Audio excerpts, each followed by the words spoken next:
Hi everyone, come draw with me while I explain my story. So, hello, my name is Emmy, and today I'll be explaining why I started a TikTok and Instagram account as well as a fundraiser to help me financially. I'm 19 years old to this day, but I wasn't always that age. I grew up with divorced parents. I never knew them together. I stayed at my mum's most of the time, all week, plus 1 weekend out of 2, and saw my father 1 weekend out of 2 only. When I arrived in middle school, around 10 years old, I started becoming a young lady. Like, my body started shaping itself. And that's when everything went wrong. Going to my dad's, near 11 years old, he'd start rubbing my feet, kind of like massaging them. I didn't think much of it at the time. Mind you, I was still a kid, right? But then it started going up till the point where I was where by 12 years old, it was on a regular basis every 2 weeks. So 1 weekend out of 2, it would be the same routine. I won't be going in details because I think you can guess what it means to have hands crawling up your legs and touching you in places that should not.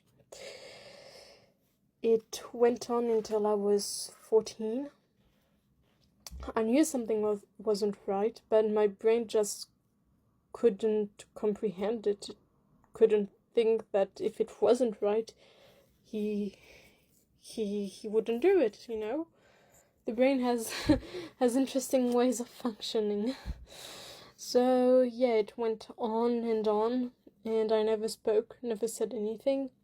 Then came 2020. I still was 14 and I got stuck with my mum at her place without seeing my dad.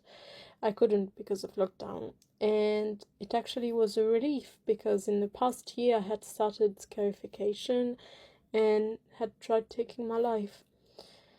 Being far from everything felt good. Then COVID came to an end and school started again. I entered high school, I was still 14, and had to see my father again, 1 weekend out of 2. And things started again. It wasn't until I was a few months past 15 that it stopped. And why would you ask? Simply by the fact that I had my first boyfriend and I realized something was terribly wrong, but I didn't speak. How could I? Why would I? He'd buy me everything I wanted and be that nice father figure when someone was around. So my brain just hid everything, put everything aside in a little box. It still left a scar, something unspoken, an unexplainable fear. My scarification got rest and my suicidal thoughts as well. I had to go back to see a psychiatrist every 2 weeks. It wasn't getting better. I tried taking my life multiple times. It never worked. And I guess that's why I'm here. Anyway, at 16 years old, it had stopped. Then I turned 17, got my high school diploma back for French people, and started uni. And last December, so I was 18, I got a call from the police asking me to come down to the station. I couldn't understand and I was scared. I still went. And then came all the questions. An old friend of mine filed a complaint about my father, so the police asked me a lot of questions, if I knew anything, etc. I got scared, panicked, all on the inside. I wasn't ready to talk about it.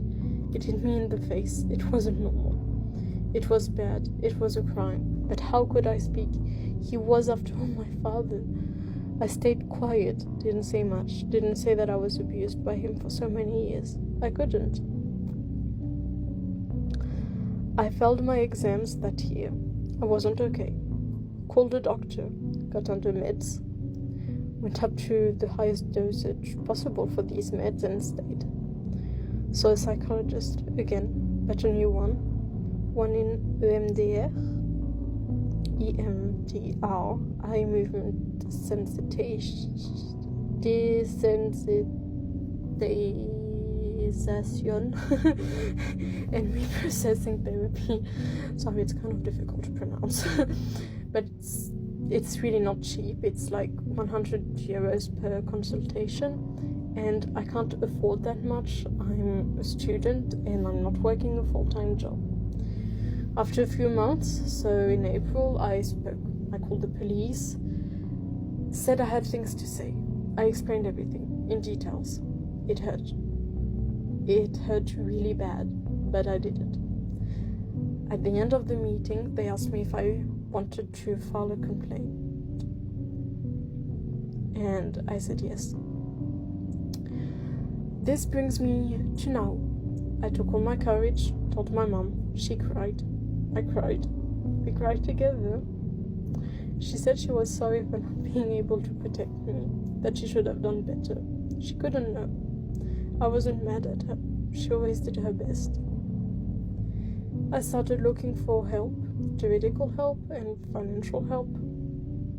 I contacted France Victimes, so for French victims, and Maison des Femmes, House of Women, to get help. I'm 19 now. I'm not a minor anymore. I can get as much help as someone that's less than 18.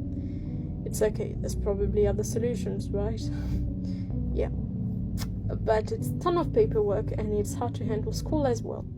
So I came up with thought of social media. I always saw help on them. I thought maybe I would also get some help. I started TikTok and Insta and the fundraiser in a goal to pay for my psychologist appointments and also in hopes to buy myself a house or an apartment, to be more realistic, far from him, far from this old life, a place that nobody except me and very close people to me know the address of, somewhere that feels like home. You could ask, what about your mom? You're right, I do stay at her place, but our house is currently being built and my mom isn't rich. She can't pay for workers, so if I do get a lot of help on the fundraiser, I could pay for the works to be done, finished, so that she could also have a nice place to live in, so that she could also just breathe.